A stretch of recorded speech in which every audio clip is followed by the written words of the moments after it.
Hi అండి, అందరికీ నమస్తే.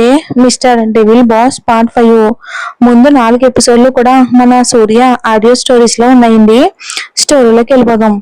శ్రీకాంత్ దేవికను చూస్తూ ఉన్నట్టుగా సూర్య కూడా గమనించాడు. ఇక వెంటనే అతను సీరియస్ అవుతూ, నోరు మూసుకోరా, నోటికి ఏదొస్తే అది వాగడమేనా అని కోపంగా తిట్టాడు. ప్రస్తుతం సూర్యకి తన మాటల వల్ల కోపం వచ్చింది అని శ్రీకాంత్ కూడా అర్థమయ్యింది. కోపంలో సూర్య ఏం చేస్తాడో అతనికి బాగా తెలుసు. అందుకని తన నోటికి తాళం వేశాడు. కొన్ని క్షణాల తర్వాత ఆ పార్టీ స్టార్ట్ అయింది. సూర్య ఇచ్చిన స్పీచ్ కి అక్కడ ఉన్న గెస్టులందరూ కూడా ఎంతో ఇంప్రెస్ అయ్యారు. అతను స్పీచ్ ఇచ్చిన తర్వాత ఆ హాలు మొత్తం చప్పట్లతో మారుమ్రోగిపోయింది.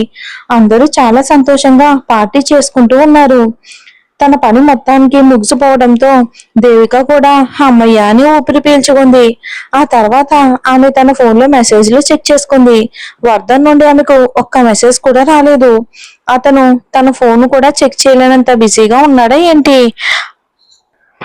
అని ఆమెకు చాలా విసుగ్గా అనిపించింది. తను పంపిన మెసేజ్ కి వర్ధన్ రిప్లై ఇవ్వకపోవడంతో దేవిక బాధగా తన ఫోన్ ని పక్కనే పెట్టేసింది. ఆ తర్వాత ఆమె తిరిగి పనిలో పడిపోయింది. కొన్ని గంటల తర్వాత పార్టీ మొత్తానికి ముగింపుకొచ్చింది. పార్టీ సవ్యంగా జరిగేలా దేవికయ్య దగ్గరుండి జాగ్రత్తలు అన్ని తీసుకుంటూ ఉంది. అలా అనుకోకుండా బ్యాక్ స్టేజ్ లో అప్పటికే పీకల దాకా తాగిన మోహినికి ఎదురుపడింది దేవిక. ఆమె చేతిలో మందు గ్లాస్ ఉంది. నిజానికి మోహిని దేవిక కోసమే ఎదురు చూస్తున్నట్టుగా అనిపించింది. అప్పటికింకా పార్టీ పూర్తిగా కంప్లీట్ అవ్వలేదు.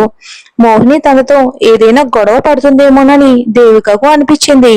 వెంటనే ఆమె బలవంతంగా నవ్వుతూ, ఏమైనా హెల్ప్ కావాలా మేడం అని చాలా వినయంగా అడిగింది దేవిక. ఆపవే దొంగ నాటకాలు అని సీరియస్ గా అరిచింది మోహిని. దేవిక నవ్వు ఒక్కసారిగా మాయమైపోయింది. ఆమె సాధ్యమైనంత ప్రశాంతంగా ఉండడానికి ట్రై చేస్తూ ఉన్నప్పటికీ కూడా తన తప్పేమీ లేకుండా తనతో ఇలా ప్రవర్తిస్తున్న మోహిని పట్ల ఆమెకు కోపం ముంచుకొచ్చింది ఒక్కసారిగా. నీకు ఎలాంటి హెల్ప్ అక్కర్లేదు కాబట్టి నేను వెళ్ళిపోతున్నాను. ఈ పార్టీ ఎంజాయ్ చెయ్యి అని సీరియస్ గా చెప్పింది దేవిక. ఆ మాటకు మోహినికి ఒక్కసారిగా కోపం ముంచుకొచ్చింది. ఆమె కళ్ళు ఎర్రబడ్డాయి. ఎంత ధైర్యం ఉంటే నాతోనే ఇలా మాట్లాడతావే? ఆ సూర్యగాడి సపోర్ట్ చూసుకుని విర్రవీగిపోతున్నావు కదా. నీలాంటి పనికి మాలిన దాన్ని కూడా నాతో ఇలా తెగించి మాట్లాడుతుందా? అయినా నువ్వు నన్ను అనడానికి నీకెంత ధైర్యమే అని కోపంగా అరిచింది మోహిని దేవిక మీద. దేవిక ఆమె కంటే చాలా అందంగా ఉంటుంది. అంతేకాకుండా మోహిని వేసుకున్నట్టు విపరీతమైన మేకప్ కాకుండా చాలా సింపుల్ గా మేకప్ తో చాలా అందంగా రెడీ అయింది దేవిక. దాంతో దేవికను చూస్తూ ఉంటే మోహినికి విపరీతమైన అసూయ కలిగింది. అంతేకాకుండా సూర్య అందరి ముందు దేవికను సపోర్ట్ చేయడం కూడా మోహినికి మాత్రం నచ్చలేదు. మొట్టమొదటిసారి ఆమెకు ఒక అమ్మాయిని చూస్తే ఇన్ఫీరియారిటీ కలిగింది. ఇంతవరకు సూర్య ఏ ఒక్క అమ్మాయికి కూడా ఇలాంటి స్పెషల్ ట్రీట్మెంట్ ఇవ్వలేదు. ఆ విషయం మోహినికి అయితే బాగా తెలుసు. ఎందుకంటే సూర్యని దగ్గర నుండి గమనించింది కాబట్టి. అందుకని ఆమె దేవికని చూస్తూ ఉంటేనే కుళ్ళుపోతుంది. చూపులతోనే దేవికని చంపేస్తుందేమో అనిపించింది. అయితే ఆ పార్టీలో హంగామా చేయటం మోహినికి మాత్రం ఇష్టం లేదు.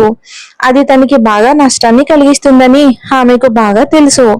నువ్విప్పుడు నాతో అన్న ప్రతి మాటను నేను తప్పకుండా గుర్తుపెట్టుకుంటాను. నీ ఎంతో తేలుస్తాను అని సీరియస్ గా బెదిరించింది మోహిని. నీకు ఇష్టం వచ్చింది చేసుకో. నీలాంటి దాన్ని చూసి భయపడడానికి నేనేమి చేతులు కట్టుకుని లేను అని దేవిక కూడా ఎదురు సమాధానం చెప్పింది మోహినికి. ఆ తర్వాత ఆమె అక్కడ నుండి 2 అడుగులు ముందుకు వేసింది. అంతలో ఎవరో తన డ్రెస్ బలంగా లాగటం వలన ఆమె తూలి పడిపోయింది. కానీ లక్కీగా బ్యాలెన్స్ అయితే కోల్పోలేదు. వెనక్కి తిరిగి చూడగా మోహిని దేవిక డ్రెస్ మీద కాలు పెట్టి నిలబడింది. ఇక్కడ నుండి వెళ్ళిపోతున్నావేంటే? నేను మాట్లాడడం ఇంకా కంప్లీట్ అవ్వలేదు. ఏంటి, నన్ను చూసి భయపడడం లేదా? నీకు నేను అంత అలసైపోయానా అని కోపంగా అడిగింది మోహిని దేవికను. ఇక తన కోపాన్ని కంట్రోల్ చేసుకుంటూ ఉన్న దేవికకు కూడా మోహిని మాటలకి ఒక్కసారిగా ఒళ్ళు మండిపోయింది. ఆమె కళ్ళల్లో కోపం కొట్టొచ్చినట్టు క్లియర్ గా కనిపిస్తూ ఉంది. అయితే దేవికకు షార్ట్ టెంపర్ లేదు, కానీ ఇలా మోహిని తనను కావాలని ఇబ్బంది పెడుతూ ఉంటే ఆమె అస్సలు తట్టుకోలేకపోతుంది. మర్యాదగా నా డ్రెస్ మీద నుండి కాల్ తీ అని సీరియస్ గా అరిచింది దేవిక. కానీ మోహిని మాత్రం కావాలని తన హై హీల్స్ తో దేవిక వేసుకునే డ్రెస్ మీద మరకలు చేస్తూ కాళ్ళతో నలిపేస్తూ ఉంది. ఏంటే, ఆ చూపుకి నేను భయపడిపోతాను అనుకుంటున్నావా? నీలాంటి వాళ్ళను నేను ఎంతో మందిని చూశాను. ఎవరికి చెప్పుకుంటావో చెప్పుకో. ఆ సూర్యగాడికి నువ్వు కంప్లైంట్ ఇచ్చుకున్నా సరే వాడు నిన్నే వెళ్ళగొడతాడు. నా మాటలు బాగా గుర్తు పెట్టుకో, నాతో పెట్టుకుంటే చిరిగిపోద్ది అని సీరియస్ గా బెదిరించింది మోహిని దేవికను. మాటలు మర్యాదగా మాట్లాడు. ఊరుకుంటున్నాను కదా అని రెచ్చిపోయావంటే చెంప వాయిస్తాను. నువ్వు మా పార్టీకి వచ్చిన గెస్ట్ అని ఊరుకుంటున్నాను. ఇంకొక విషయం, కొత్తగా ఏదో సినిమాలో యాక్టింగ్ చేస్తున్నావంట కదా, నీకు మరొక సినిమా ఛాన్స్ రాకుండా పోతుందేమో చూసుకో. నాకు పోయేదేమీ లేదు. నువ్వు ఇక్కడ సీన్ క్రియేట్ చేస్తే నీకే చిరిగిపోద్ది అని వెటకారంగా బెదిరించింది దేవిక. ఆమె కళ్ళల్లో కోపం స్పష్టంగా కనిపిస్తూ ఉంటే, ఏంటి నన్నే బెదిరిస్తున్నావా అని సీరియస్ గా అరిచింది మోహిని. ఇది వార్నింగ్ కాదు, పబ్లిక్ లో ఎలా ప్రవర్తించాలో తెలుసుకో. అసలే సెలబ్రిటీ లెవెల్లో పోస్ట్ కొడుతున్నావు. నీ గురించి సోషల్ మీడియాలో ఒక్క పోస్ట్ పెట్టాను అనుకో, నీ బతుకు బస్టాండ్ అవుతుంది. నాకు కావలసిన ఆధారాలు కూడా ఉన్నాయి అని సీసీటీవీ కెమెరా వైపుకు చూపిస్తూ చెప్పింది దేవిక. అది వినగానే మోహిని టెన్షన్ తో గుటకలు మింగింది. నాకు పోయేదేమీ లేదు, చెప్పాను కదా. మహా అయితే ఈ జాబ్ కాకుంటే మరొక జాబ్. కానీ నువ్వు సెలబ్రిటీ హోదానే పోగొట్టుకుంటావు. స్క్రీన్ మీద నువ్వు ఒక అమాయకురాల్లా భలే యాక్టింగ్ చేస్తున్నావు. కానీ నీ నిజ స్వరూపం అందరికీ తెలిసిందే అనుకో, నిన్ను ఒక్కడు కూడా చూడడానికి ఇష్టపడడు. పొట్టు పిగిల్స్ గుర్తుంది కదా, నీ బతుకు కూడా అలాగే అవుతుంది అని బెదిరించింది దేవిక. ఈ మధ్య సోషల్ మీడియాలో ఆ పొట్టి పికిల్స్ అనే పేరుతో పచ్చళ్ళు అమ్ముకునే అమ్మాయి కస్టమర్ ని నానా రకాలుగా తిట్టడం వలన బిజినెస్ మొత్తం క్లోజ్ చేయవలసి వచ్చింది. అంటే మీరు అనుకునేది కాదు. ఇక అదే పరిస్థితి మోహినికి కూడా ఎదురవుతుంది అని దేవిక బాగా బెదిరించింది. ఆ ఒక్క మాటతో రెండు చేతులు జేబులో పెట్టుకుని ఎక్కడికో వెళ్ళిపోయేటట్టు పిచ్చి చూపులు చూస్తూ నిలబడింది మోహిని. అయితే ఆమె తన అహంకారాన్ని మాత్రం ఏమాత్రం వదులుకోలేకపోయింది. పరిస్థితి ఎంత ప్రతికూలంగా ఉన్నా సరే తనకు ఎదురు మాట్లాడుతూ ఉన్న దేవికకు బుద్ధి చెప్పకుండా వదిలిపెట్టకూడదు అని ఆమె భావించింది. వెంటనే చేతిలో ఉన్న వైన్ దేవిక డ్రెస్ మీద ఒలకపోసింది. ఆమె ఇలా చేస్తుందని అసలు ఏ మాత్రం ఊహించని దేవిక ఒక్కసారిగా తను చేసిన పనికి షాక్ అయిపోయింది. ఆమె 2 అడుగులు వెనక్కి వేసింది. కానీ అప్పటికే ఆ వైన్ ఆమె బాడీ మీద పడిపోయింది. కానీ మోహిని మనసు ఇంకా శాంతించలేదు. ఆమె గ్లాస్ కిందకి విసిరు కొట్టి ఆ తర్వాత దేవికను కొట్టడానికని చేతిని పైకెత్తింది. అయితే దేవిక ఈసారి మాత్రం ఆమె చేతును బలంగా పట్టుకుంది. నన్ను వదలవే రాకాసిదానా, వదులు అని బాధగా అరిచింది మోహిని. దేవిక మాత్రం ఆమె చేతిని మరింత బలంగా పట్టుకుంది. నువ్వు కావాలని నా డ్రెస్ ని నాశనం చేశావు. ఈ రోజు మరీ ఓవర్ చేస్తున్నావు. నీకు అనిపించడం లేదా చాలా ఓవర్ చేస్తున్నావని? ఎందుకెలా అసలు నీకు నువ్వే గోతిని తవ్వుకుంటున్నావు? నీలాంటి పిచ్చిదాన్ని నేను ఎక్కడ చూడలేదు. నీకు సోషల్ మీడియా అంటే బోర్ కొట్టేసిందా అని కోపంగా ప్రశ్నించింది దేవిక.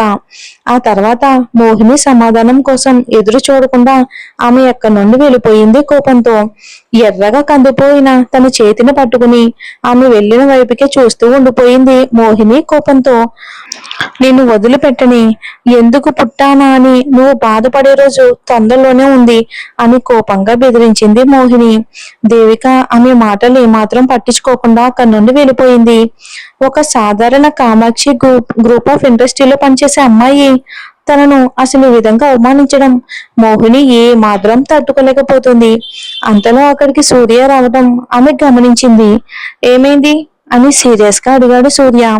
వెంటనే మోహిని ఏడుపు మొహం పెట్టింది.